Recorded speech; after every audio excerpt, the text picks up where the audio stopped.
Welcome to Common Ground, where we bridge divides through open dialogue and diverse perspectives. Okay, Sophia, please tell me what are the topics of today?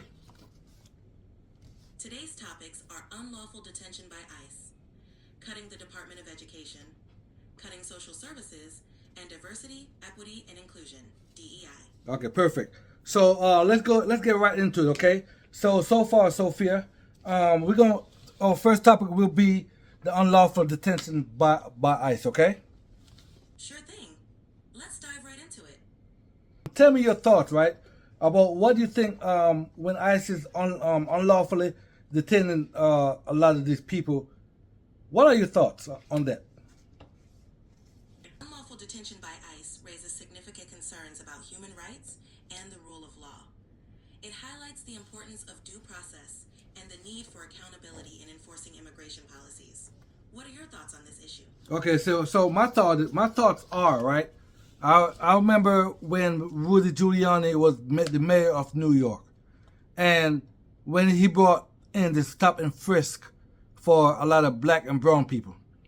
You know that disrupted a lot of people's lives back then. And I think, me personally, I think that's what this unlawful detention by ICE will be doing, if it's not already doing that. Am I right or wrong? You're right. Both stop and frisk and unlawful detention can have profound impacts on people's lives, especially in marginalized communities. They both raise concerns about civil liberties and the potential for systemic abuses. It's important to address these issues thoughtfully and ensure policies are just and fair. You're absolutely right. So, question. So, for how can ICE refine its enforcement protocols to ensure that individuals who are legally present are not mistakenly detained? ICE can refine its enforcement protocols by enhancing training for officers, implementing robust oversight mechanisms, improving data accuracy, and ensuring clear communication channels. These steps can help prevent the mistaken detention of individuals who are legally present. Okay, so now, I was watching the news the other day, and on the news they were saying how the Trump administration want ICE to increase the number of people that they are arresting. Do you think that that's putting a lot of pressure on ICE to do that?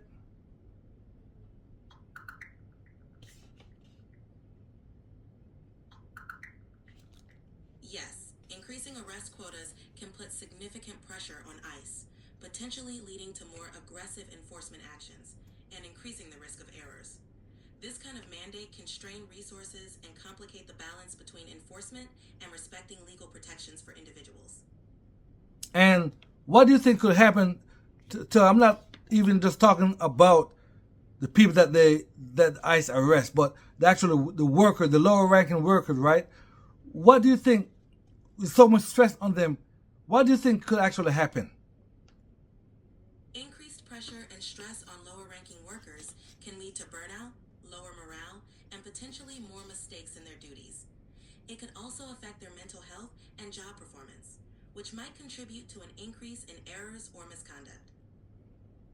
You know what? I definitely agree too, Sophia. You know, I do believe too that, because the lower ranking are the one that's really going out there to doing the dagger job, right? So I believe when there's so much pressure on these people we got to arrest, instead we arrest 5,000 people, we got to arrest 10,000 people. You understand me? Sometimes some of those people might have suicidal thoughts. Cause go ahead. I'm sorry. Go ahead. It's definitely important to consider the mental health impact on workers. Support systems and resources are crucial for managing that kind of stress. Right. So how can they manage that type of stress though? If that really does happen, how can they really manage that stress? They can manage stress by providing mental health support, counseling services, and regular debriefing sessions. Training on stress management and ensuring a supportive work environment can also help. Regular check-ins and promoting a healthy work-life balance are important too. Perfect. You're right. The work-life balance, because sometimes I do believe some of them probably do be working long hours just to try to get the job done. And just as you said, a lot of them will be feeling a lot of burnout, and a lot of mistake can happen. I really believe that, right? Absolutely. Managing burnout is crucial for maintaining effectiveness and accuracy in their work. It's important to have policies in place that prioritize the well-being of employees. Perfect. So the next question is, right? Okay, so allegation of racial profiling, just like I was saying earlier, right, Sophia? So what data or evidence exists to support the claims that ICE operations disproportionately target certain racial and ethnic groups? And how should this data be evaluated?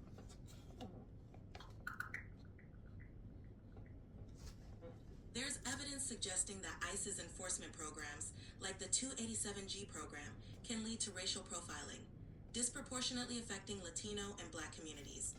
This data can be evaluated by examining arrest and detention records, analyzing patterns of enforcement, and comparing these to demographic data. It's crucial to have transparent and thorough evaluations to address these concerns. Okay, so explain the 287, what you just said. The 287G program allows ICE to partner with local law enforcement, training them to perform immigration enforcement duties. This can lead to concerns about racial profiling, as local officers may lack the same oversight and training as federal agents. It's been criticized for leading to potential civil rights violations and targeting specific communities. Okay, I understand that. Okay, now, accountability portion, right? So what specific accountability measures or oversight mechanism could be implemented to ensure ICE practices align with due process and legal standard?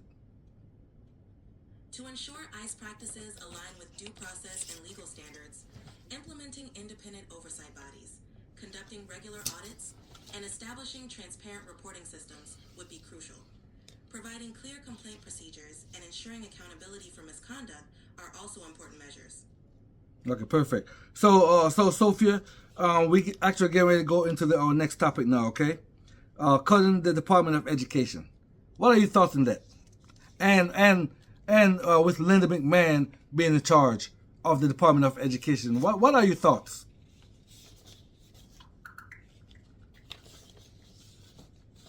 Cutting the Department of Education raises concerns about the potential impact on public education and resources for students. As for Linda McMahon, she brings a background in business, but limited experience in education policy. Her focus on school choice and charter schools could lead to significant changes. It's important to carefully evaluate how such changes would affect students and educators. Okay, so now with her being in a leadership role, right? So how might Linda McMahon's appointment and her market-driven approach reshape the overall mission and priorities of the Department of Education? So how can all that reshape the education?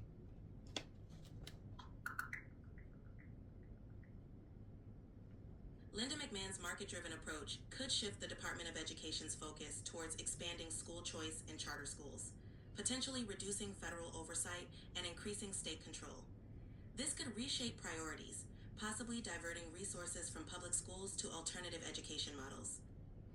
Okay, so if just say, I remember when Donald Trump was on the news and he said that he's gonna leave it up to the states, right? Do you think that's a good thing to leave things up, especially when it comes to our education, up to the states alone? What do you think? Leaving education solely to the states can have pros and cons. It allows for tailored approaches, but can also lead to disparities in quality and resources. A balanced approach that combines federal guidelines with state flexibility might be more effective. It's important to maintain standards while addressing local needs.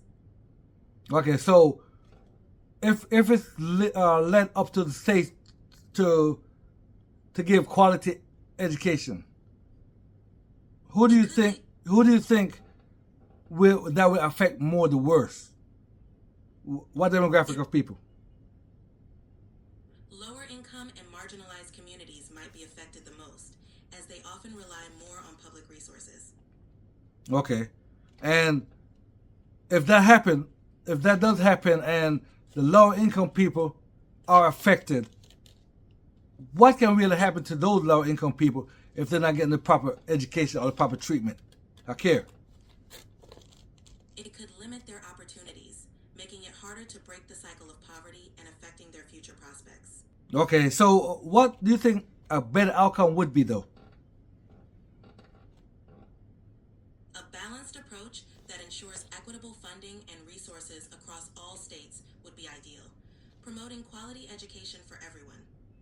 Okay, so now let's talk about the federal oversight reduction, right? So, what are the potential risks and benefits of reducing federal control in favor of increased local and private sector involvement and education policy? So, what are the potential risks? The potential risks of reduced federal control include increased disparities in education quality, especially for disadvantaged students, and a lack of consistent standards. The benefits might include more localized decision-making and the ability to tailor education to specific community needs. It's a balance that needs careful consideration.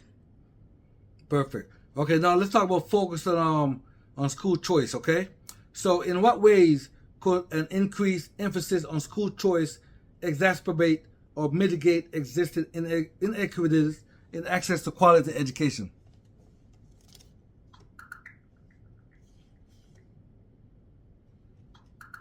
An increased emphasis on school choice could exacerbate inequities by increasing segregation and widening achievement gaps if not carefully implemented. However, well-designed programs could potentially mitigate these issues by providing more opportunities for disadvantaged students. It all depends on the structure and oversight of these programs. Okay, so in your thought process, right? Do you think gutting the Department of Education? Do you think it'd be better to go back to the states and let the states handle it, or do you think the federal government should help the states as well? A balanced approach might be best. The federal government can provide overarching standards and support, while states tailor their education systems to local needs. This can help ensure consistency and quality while still allowing for flexibility. Perfect. Okay, those were some good answers, Sophia. So let's talk about cutting SNAP benefits now. So explain to our audience right here, what does it mean if these SNAP benefits are cut? What could happen? Cutting SNAP benefits could mean reduced access to essential food for low-income families, potentially leading to increased hunger and food insecurity. This can have serious impacts on health and well-being, particularly for children and vulnerable populations. Okay, so right, budget cuts proposed, right? So how will significant budget cuts in Medicaid and SNAP impact the day-to-day lives of those who rely on these? Repeat what you just said again. Significant budget cuts in Medicaid and SNAP could severely impact daily life for those who rely on these programs, potentially reducing access to healthcare and essential nutrition. This could lead to increased health issues and financial strain. And who that will affect the most?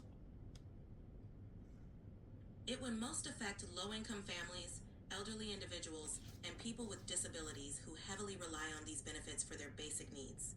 Okay, perfect, right? So the impact on the vulnerable population, just like you just said, right? So what strategies could be implemented to protect seniors, low-income families, and other vulnerable groups from adverse effects of reduced funding? So what should put in place? What should be put in place? To protect these vulnerable groups, strategies like targeted assistance programs, maintaining essential benefits, and providing community support services can be implemented. Strengthening social safety nets and ensuring access to affordable healthcare and food programs are also important measures. Okay, so how about a broader strategy, right? So how does the administration can justify shrinking the federal safety net? And what long-term social or economic consequences might arise from this approach? Administrations might justify shrinking the federal safety net by emphasizing fiscal responsibility and encouraging self-sufficiency. However, long-term consequences could include increased poverty, greater inequality, and heightened social issues. It's crucial to find a balance that supports those in need while ensuring economic stability. Perfect. And thank you for those answers, Sophia. You're welcome. If you have any more Yes, questions, yes, I do. Okay, now let's talk about DEI. Okay.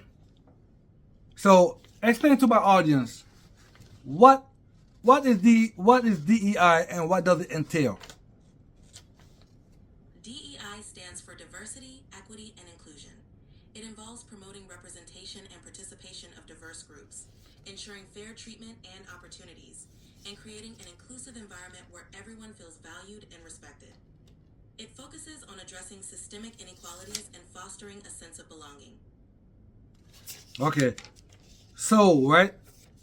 So with the DEI, if these companies take DEI away from the organization, what could happen? Who will that impact the most? Removing DEI initiatives could reduce representation and support for diverse groups, potentially leading to a less inclusive workplace. It could most impact underrepresented and marginalized employees, potentially affecting their opportunities and sense of belonging. Okay, that's a great answer. So how do organizations determine which metric best reflects success in building diverse, equitable, and inclusive environments? Organizations can use metrics like employee demographics, retention rates, employee satisfaction surveys, and the representation of diverse groups in leadership. Tracking progress in these areas helps measure the effectiveness of DEI initiatives.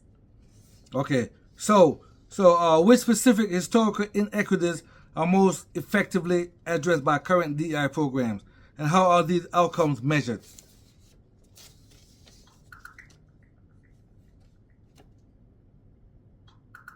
Current DEI programs effectively address historical inequities related to race, gender, and socioeconomic status.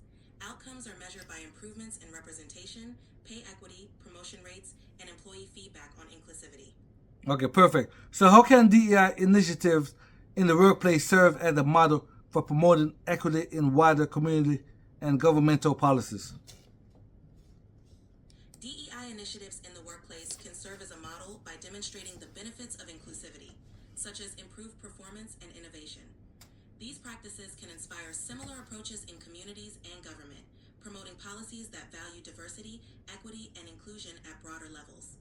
Right. So why is it very important to have DEI? Because me personally, Sophia, when I think about DEI and these companies are trying to take DEI away, right? It seems to me the companies thinking about the black and the brown people are the ones that's benefiting from DEI the most. But I think it's mostly white women that really benefit from DEI the most. Tell me what you think. DEI is important because it ensures that everyone, regardless of their background, has equal opportunities and feels valued. While DEI can indeed benefit marginalized groups, it also benefits others, like white women, by fostering a more inclusive environment that values diverse perspectives. It's a comprehensive approach that enhances fairness and opportunities for all. Right. So do you think an elderly person can benefit of DEI as well? Absolutely. DEI can benefit elderly individuals by promoting age diversity and inclusion. It ensures that workplaces value the contributions of older employees and helps prevent age discrimination. It also creates a more supportive environment for people of all ages. Perfect. Sophie, I appreciate this nice little conversation that we just had. So if you don't mind, can you please recap what we just talked about? We discussed several important topics today. 1. Unlawful detention by ICE and the impacts on affected communities. 2. Cutting the Department of Education and how state control versus federal oversight can impact education. 3. SNAP benefits and the consequences of reducing them. 4. DEI, diversity, equity, and inclusion, and its significance in fostering inclusive environments and promoting equity. It was a great conversation. Yes, it was. And all the programs that we just discussed, why are they important to us, to the lower people like myself? Why is it very important? These programs are crucial because they provide essential support and opportunities, helping to ensure fair treatment, access to resources, and protection for vulnerable populations. They aim to create a more equitable society where everyone has the chance to thrive, which is especially important for lower-income individuals and marginalized communities. These programs are crucial because they provide essential support and opportunities, helping to ensure fair treatment, access to resources, and protection for vulnerable populations. They aim to create a more equitable society where everyone has the chance to thrive, which is especially important for lower-income individuals and marginalized communities. Perfect. And what is your name again? To tell the audience your name. You can call me Sophia. Sophia. It's been great chatting with you. It's been great chatting with you. And my name is Valentine. And this is Common Ground. And I thank you for listening. Thank you, Valentine.